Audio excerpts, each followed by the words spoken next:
Akhirnya. Akhirnya bisa. Ya ampun, Oke, ya ampun.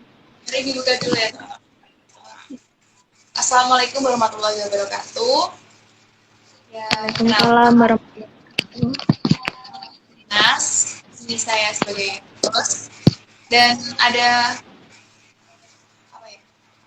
Pemateri kita, pemateri kok kayak formal banget. Ya, pokoknya Enggak. kita kali ini ada Kak Temen Nindya. ngobrol. Halo. Boleh kenal gimana? Kenalan dulu nih biar teman-teman pada tahu nih, Oh teman-teman ya. pemirsa. Halo. Perkenalkan nama nama saya. Nama saya. Nama aku Nindya yang nulis artikel Sudah Bahagia Ala Kali. Sekian. Bentar, Kak. Oke. Ya. Kita langsung aja nih Kak, apa mau ngobrol-ngobrol sama menyapa pendengar, menyapa teman-teman pemirsa dulu nih. Apa langsung aja? Langsung aja yuk. Kayaknya udah pada nunggu. Kasian. Langsung aja. Tapi ini baru 4 Iya. pemirsanya nih. Baru 4. Oh Oh ini iya. enggak. Tadi udah banyak ya gara-gara aku loading.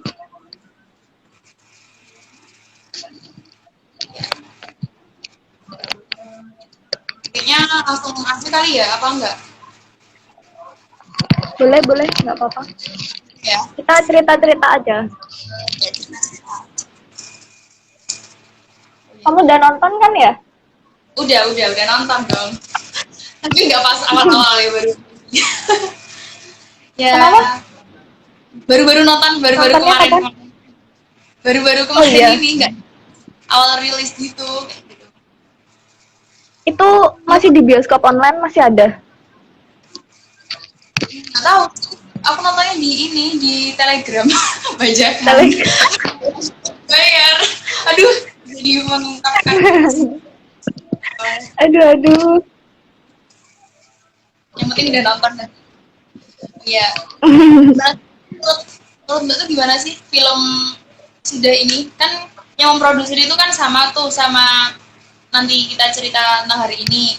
Nah, kalau bisa dibanding-bandingin atau enggak mungkin bisa nggak sih maksudnya nggak sih apa film sudah ini gimana?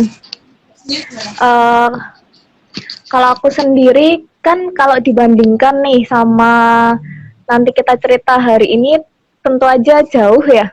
Karena ini kan Genre cuman sebuah genrenya beda pertama, yang kedua uh, ini tuh bukan cerita yang penuh dengan masalahnya tuh simple gitu loh, ya hubungan antara dua orang gitu.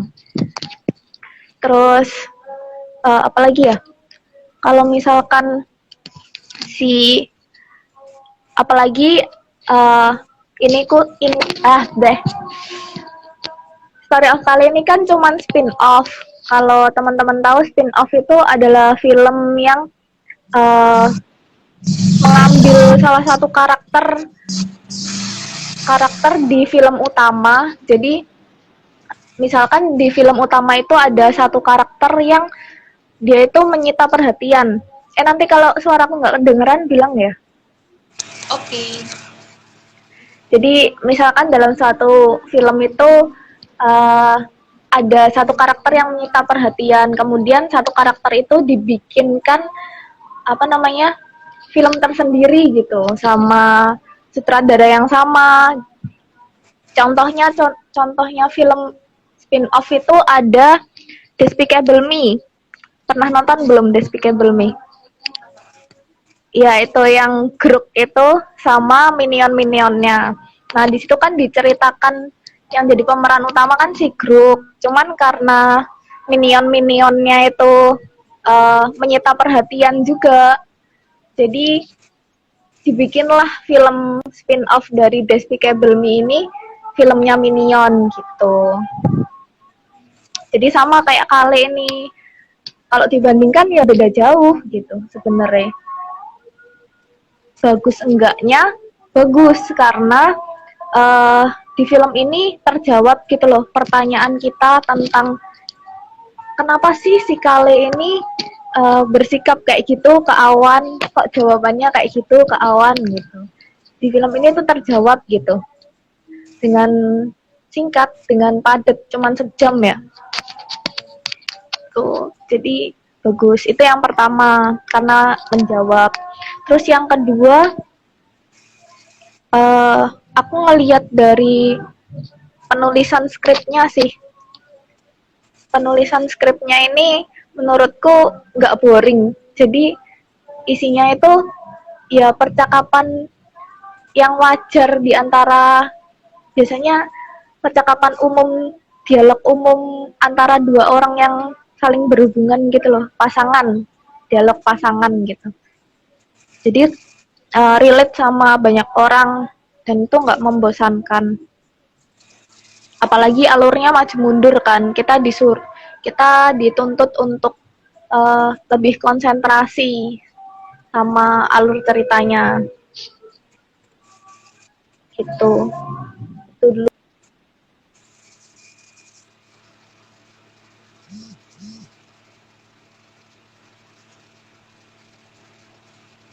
Kayak gini dengan keterbatasan waktu, dengan keterbatasan tempat, keterbatasan ruang geraknya, intinya nggak semudah memproduksi film seperti di luar masa pandemi gitu loh. Nah, untuk ukuran film yang diproduksi dalam masa pandemi ini ya bagus gitu.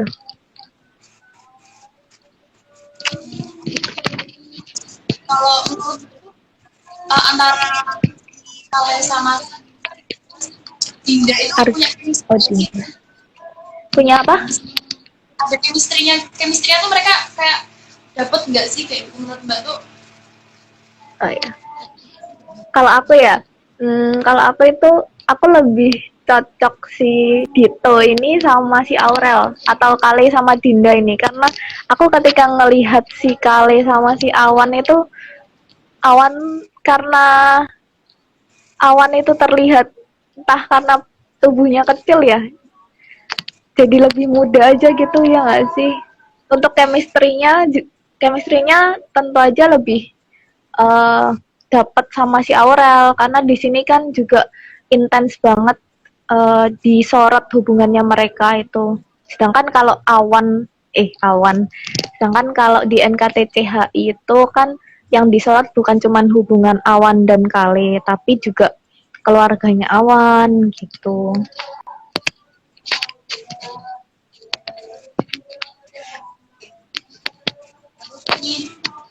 Mungkin kalau bisa dijelasin mungkin kalau dari pengambilan gambar ini kalau menurut Mbak itu gimana?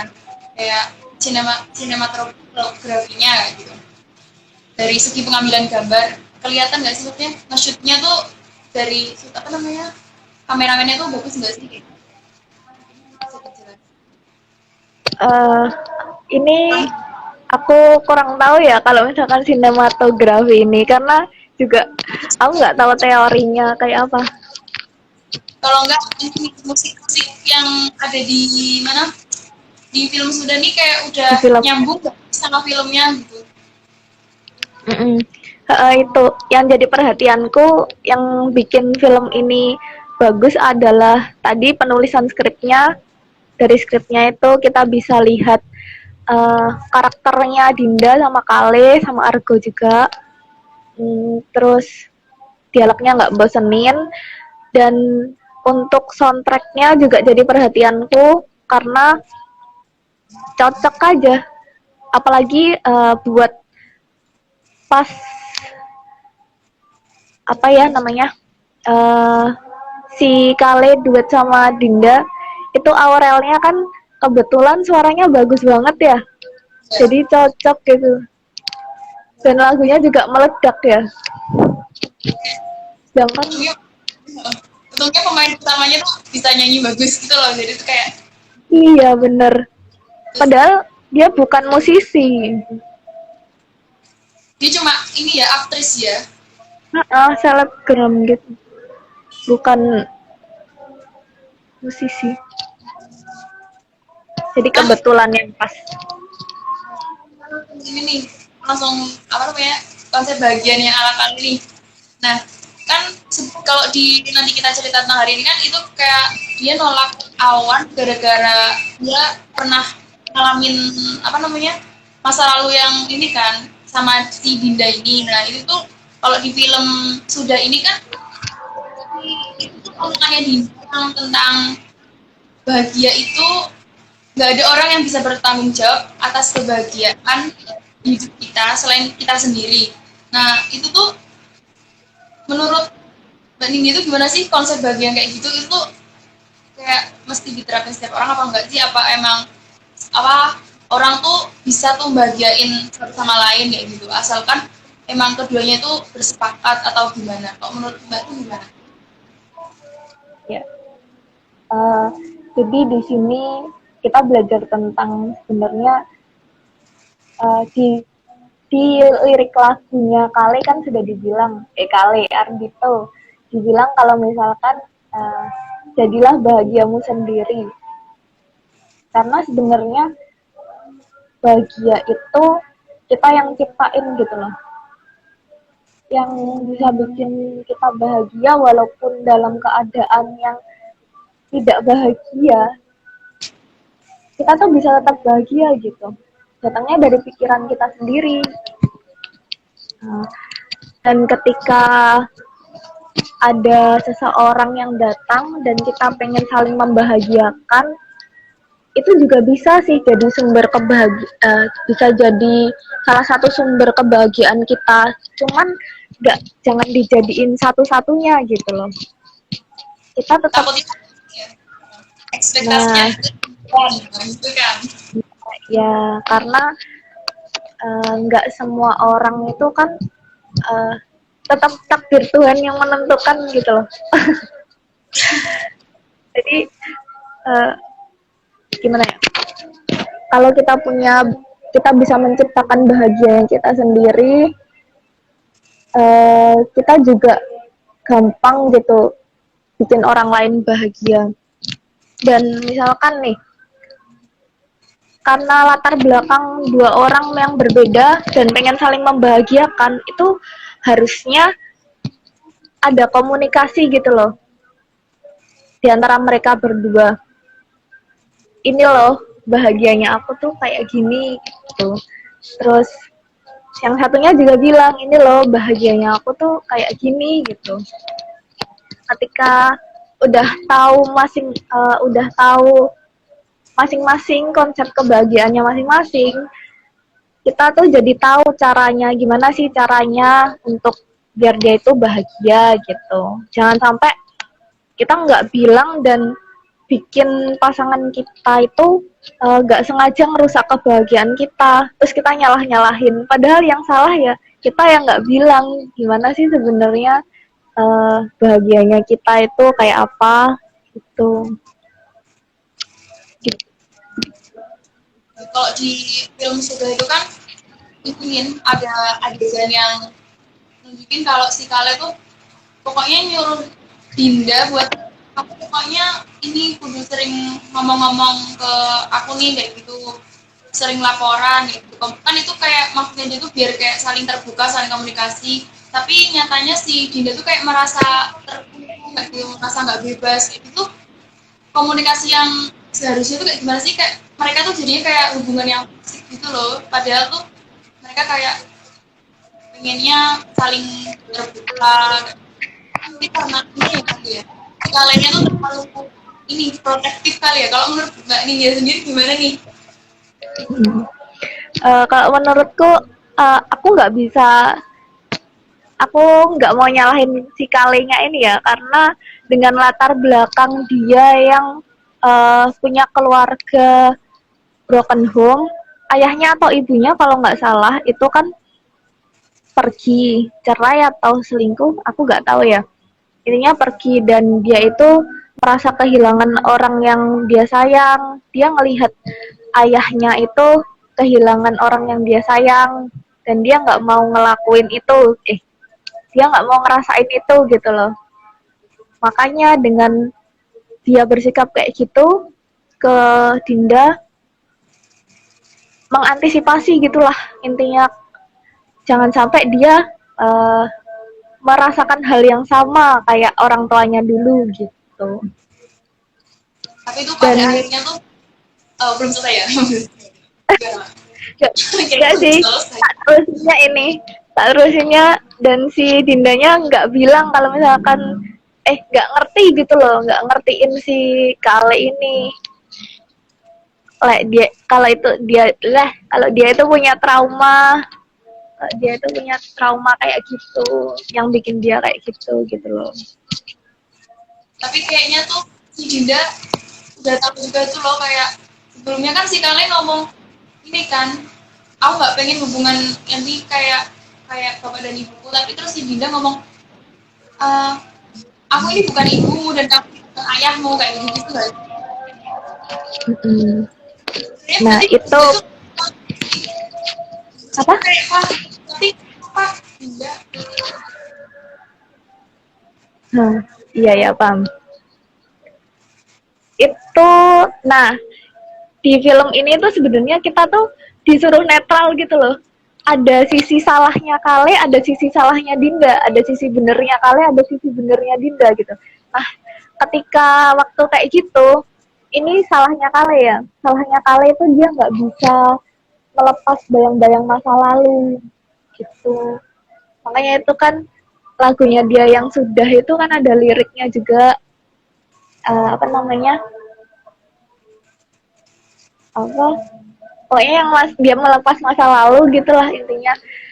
Itu juga pelajaran yang bisa kita ambil kalau misalkan Dinda ini nyuruh Ale jangan terbayang-bayang masa lalu lah gitu.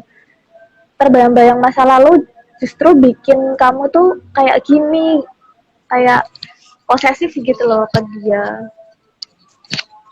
Jadinya kayak pasar kayak argo gitu kan jadinya. Gitu, karena nggak bisa ngelepas bayang-bayang masa lalu itu tadi.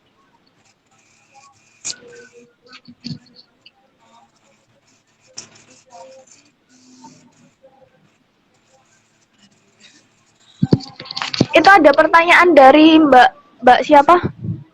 Ada Nah, pertanyaan dari kenapa kok Kak Nindya bikin tulisan?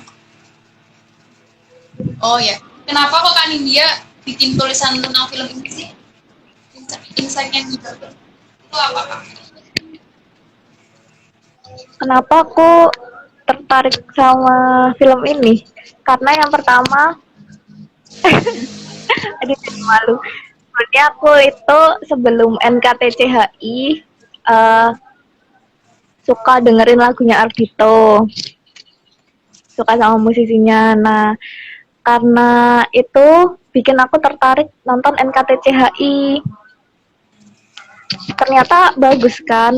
Ya udah, beruntung deh aku dapat film bagus. Kok sama apa karakternya Kale, mungkin karena ada beberapa kesamaan gitu sama pengalaman, jadi aku tertarik untuk nerusin ngelihat film keduanya atau spin-off-nya ini, Story of Kale gitu. Dan aku dapat insight tentang ya bahagia itu tadi.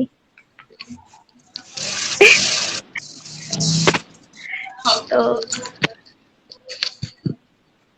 Terus kira-kira apa nih? Sih. Kira-kira kalau ngelihat dari filmnya sendiri tuh pesannya langsung bisa didapat penonton gitu nggak sih Mbak? Mungkin Puas enggaknya penonton. bukan Iya, kelasnya iya. tapi Oh, uh, itu langsung nyampe berarti apa kita masih perlu mikir dulu buat ini tuh karakternya si Artu kayak gini, terus kok Artu kayak gini, terus si Dindanya kayak gini, terus si siapa tuh Kalenya kayak gini, itu tuh penontonnya tuh kira-kira kalau dilihat-lihat tuh kayak kebingungan nggak sih kalau kita generalisasikan?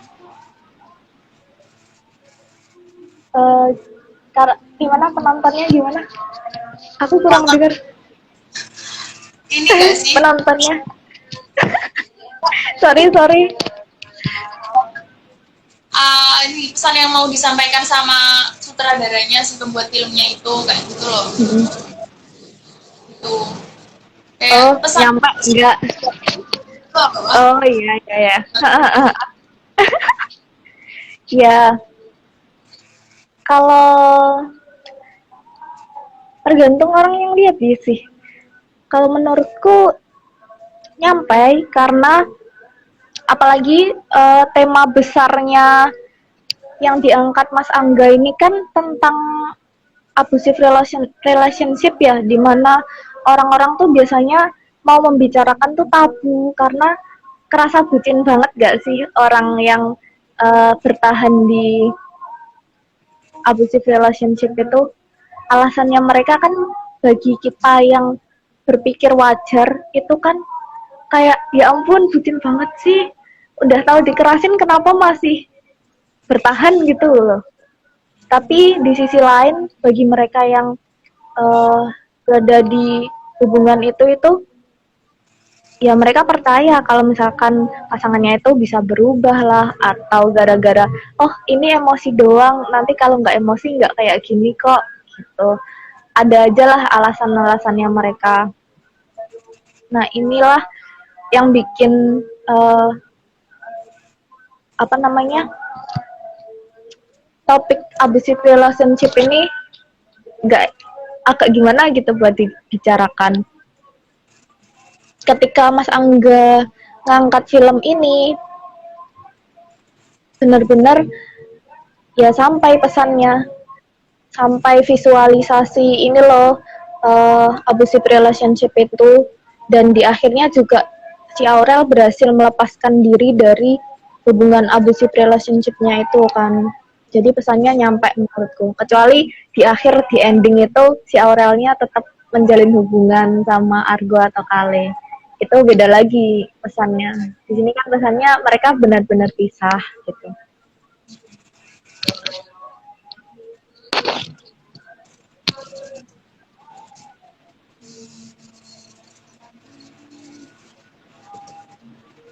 Barangkali penonton ini Kamu apa mau nanya-nanya gitu nggak sih? atau cerita scene mana sih yang paling memorable?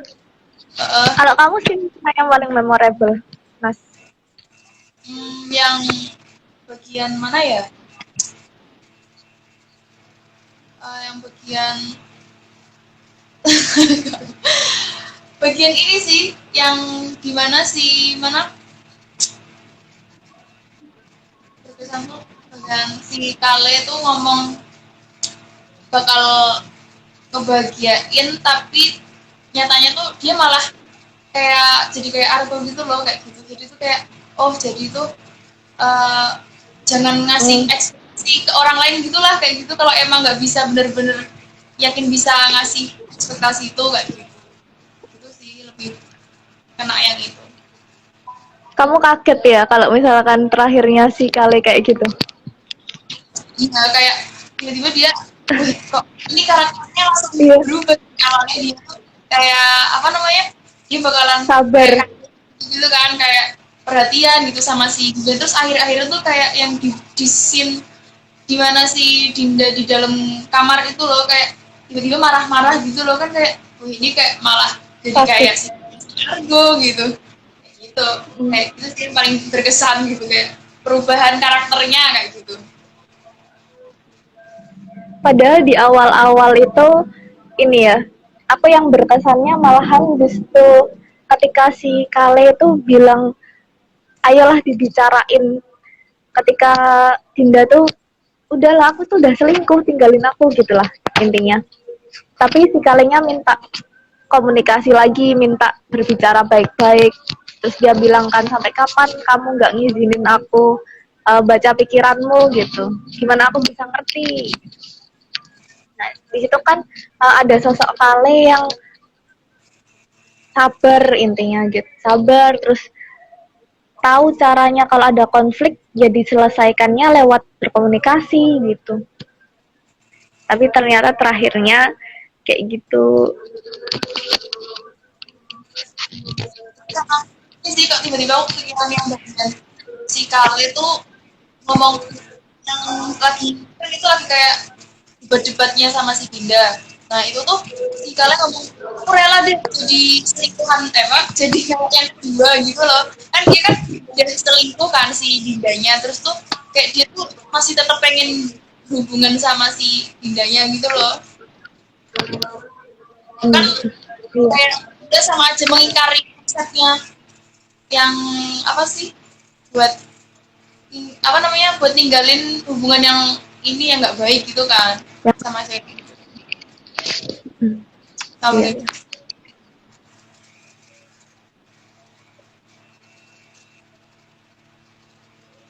Kalau penontonnya ini apa yang paling memorable? Bisa dong ditulis di kolom komentar. Ayo, Cerita. boleh dong cerita. Udah pada nonton Kale kan ini?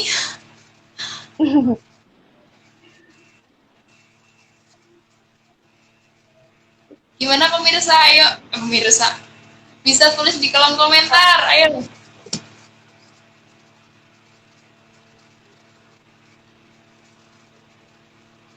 Kalau kamu sendiri pernah nggak sih apa namanya punya teman atau kamu sendiri mungkin ini menjalani toxic relationship? Toxic relationship tuh nggak selalu sama pasangan loh, bisa sama temen gitu. Terus kamu berupaya untuk mengakhirinya. Temanannya itu. Kayaknya ini sih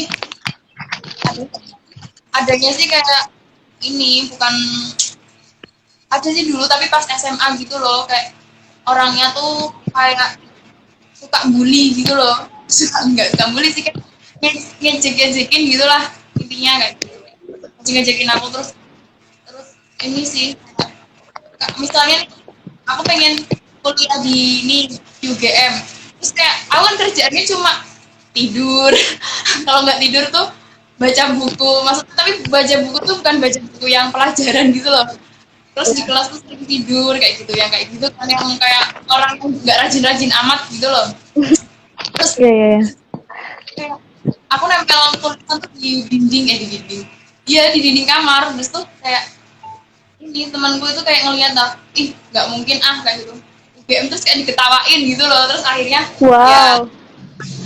terus akhirnya kan pengumuman apa keterima kuliah tuh aku terima dong langsung oh kayak gitu tapi ya sekarang tapi udah baik-baik aja sih walaupun tapi nggak tak masukin ke hati sih kayak aku be aja gitu loh kalau kayak nggak yang toksik banget kayak gitu yang bakal diperhatikan soalnya nggak deket-deket banget sih hitungannya kayak kalau yang temen deket banget terus toksik tuh kayaknya nggak ada deh kayak kalau Mbak Nindya sendiri gimana nih kalau hubungan percintaan mungkin pernah nggak mengalami mungkin yang kayak Kale Enggak, apa Mbak Nindya enggak sih kalau sampai abusive relationship enggak.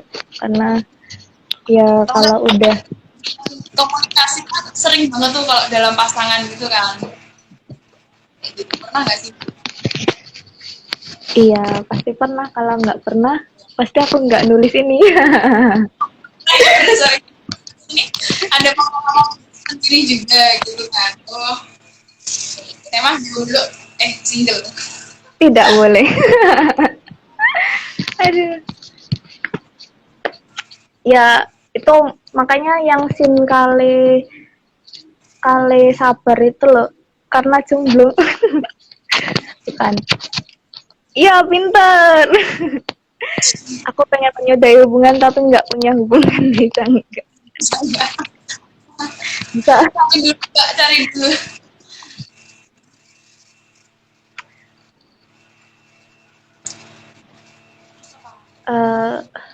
Ya gitulah.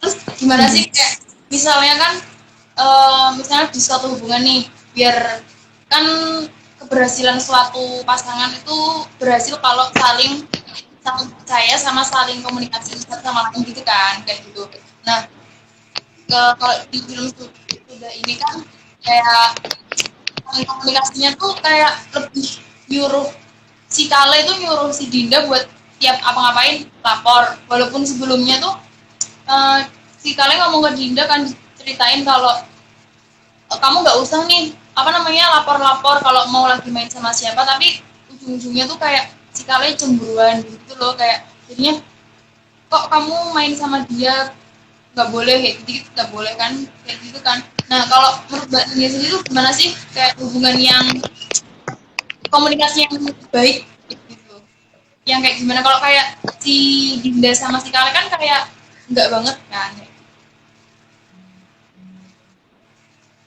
Eh, nah itu kalau biasanya harusnya ada batasan, ada kesepakatan lah di antara dua pihak itu sampai mana, misalkan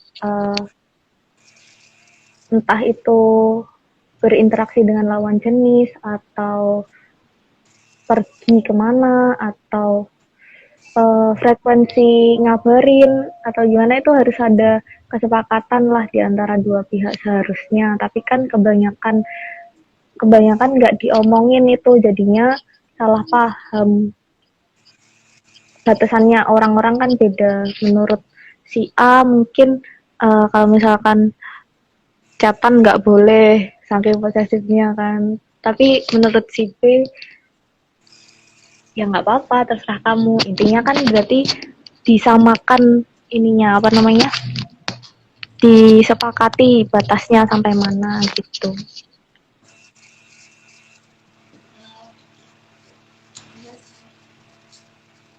Terus apa ya, kayak kadang-kadang tuh salah satu apa namanya pasangan tuh ada yang kayak cemburuan gitu nggak sih, maksudnya kok chattingan, maksudnya kalau misalnya hubungan lo dari chattingan aja mungkin udah kayak dia chattingannya sama siapa aja ya, kayak secara nggak langsung tuh kayak penasaran gitu nggak sih kalau kalau berhubungan gitu, si dia tuh chattingannya sama siapa aja sih, apa dia deket, maksudnya walaupun statusnya misalnya nih kayak udah taken, habis itu tetap aja walaupun udah saling menyepakati tuh kayak tetap penasaran gitu nggak sih Mbak, kayak gitu tuh gimana sih?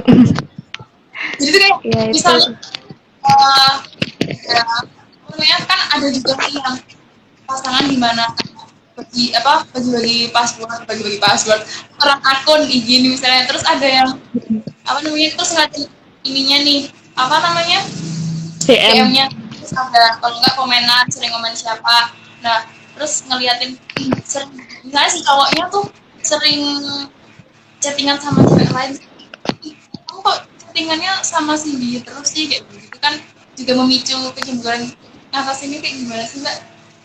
Mungkin dari pengalaman sendiri atau mungkin lewat kisah-kisah orang lain gitu bisa. Buatku yang penting dalam sebuah hubungan itu ada dua, yaitu komunikasi sama rasa percaya. Kalau misalkan komunikasinya udah ada tapi nggak percaya, kan sama aja kan, apa yang diomongin sama pasangan kan nggak ada gunanya, percuma kan diomongin tapi nggak percaya gitu. Dan misalkan cuman rasa percaya doang, nggak ada komunikasi, nanti dibodohi. Ya kan, gitu. Jadi dua itu sih yang penting, selain ada komunikasi juga harus ada rasa percaya. Jadi nggak perlu kayak kepo-kepo. Kalaupun pasangan kita mau ngasih tahu ya silakan, kalau enggak ya enggak. Kan ada privasinya sendiri-sendiri. Lagian juga kalau hubungan sebelum menikah kan juga kayak masih ngambang gitu kan, kayak jadi itu kayak ini masih hidupku kayak masih kayak gitu nggak sih, kayak gitu walaupun kadang ada yang kayak kayak yang protektif gitulah, walaupun kayak gitu. Udah berapa jam nih kita? Seru ya. Mungkin teman-teman pemirsa ada yang mau tanya-tanya nih tentang konsep kebahagiaan, kalau enggak apa tentang dalam menjalin suatu hubungan nggak meroper amat. Ini loh, si Nana ini loh, gurunya.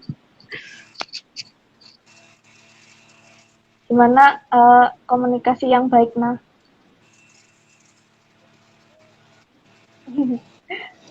romantic apa ya kemarin ya? Romantic communication. Aku lupa. Belajar tuh Nana, bagus romantic communication. Interpretation il.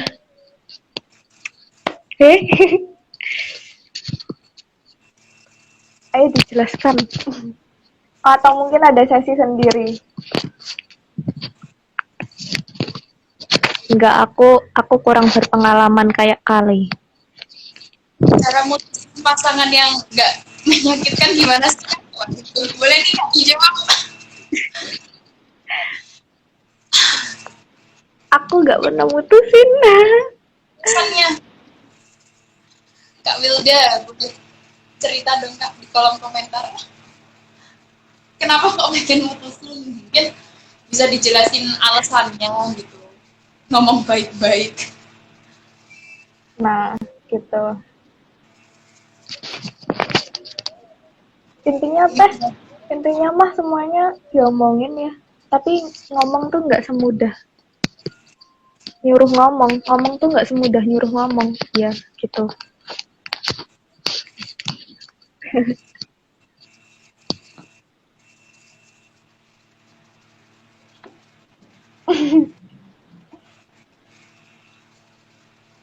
Kan kita bisa belajar teori dulu baru dipraktekkan. Nah, teorinya ini yang benar gimana Mbak Nana? Gimana nih? Mbak Nana punya pertanyaan tentang percintaan nggak Mbak?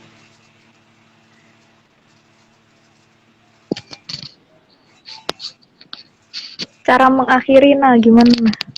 Oh, kamu udah berakhir belum? Belum ya?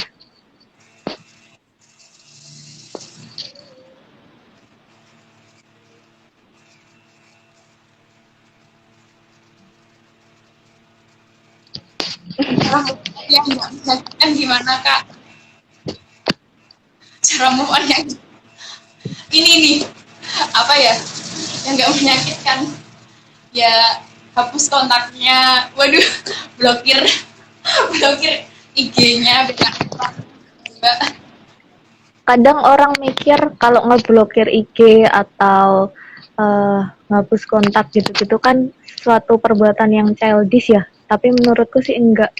Selama itu bisa bikin kita tenang, bisa bikin kita membantu kita buat mengobati luka kita di masa lalu, itu nggak apa-apa sih dilakuin dan nggak childish gitu.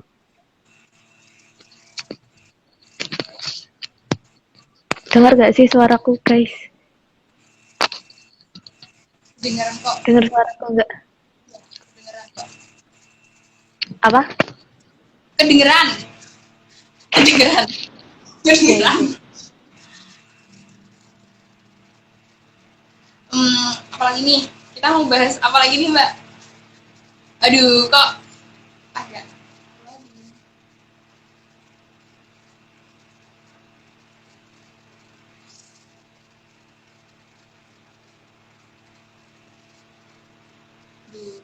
sebentar kawan-kawan. Ini sepertinya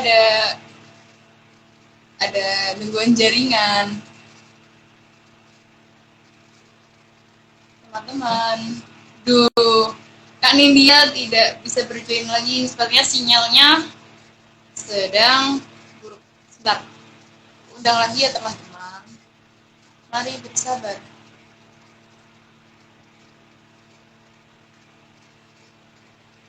Kenapa tidak ada?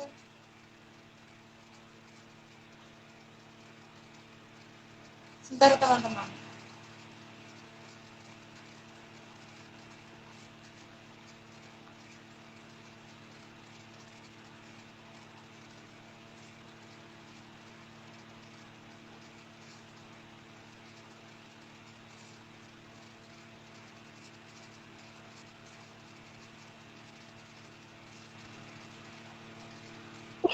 Nah, Mati wifi-nya.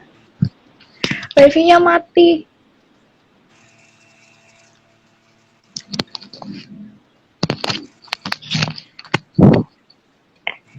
summary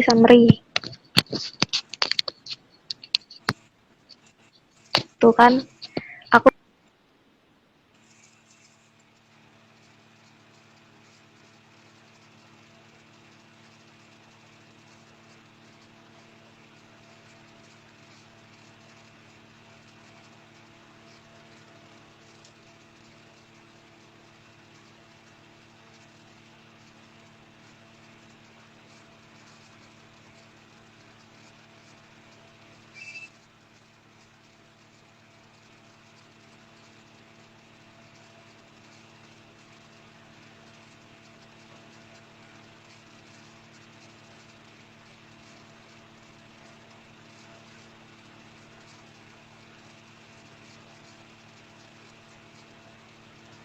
Ya, tuh sinyalnya Kak Nindya sedang so buruk.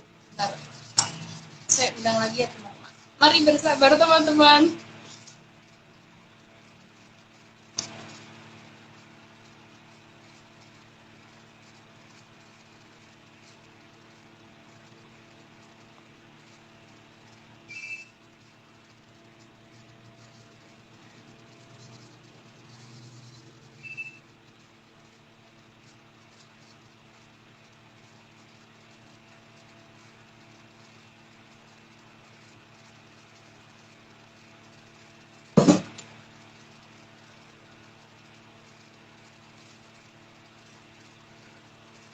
Ya teman-teman, karena ada gangguan jaringan,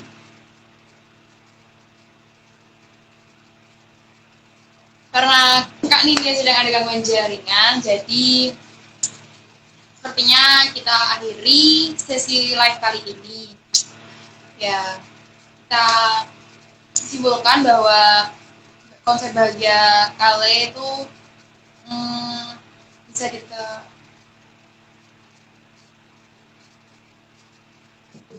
ya, ya.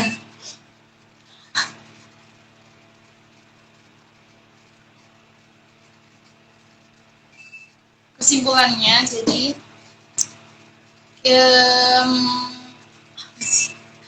apa ya? Jadi tuh kita tuh konsep bahagianya tadi kan, kebahagiaan itu ditentukan masing-masing orang. Jadi nggak bisa sih asalkan udah saling bersepakat kayak gitu. Tapi kalau pada akhirnya udah terjadi perubahan ya. Jadi pada akhirnya semua orang itu bakalan menentukan kebahagiaannya masing-masing. Seperti itu. Sekian sesi live kali ini. Maaf bila ada kesalahan, mohon dimaafkan ya teman-teman. Terima kasih telah menonton. Wassalamualaikum warahmatullahi wabarakatuh. Selamat bermalam minggu teman-teman. Bye-bye.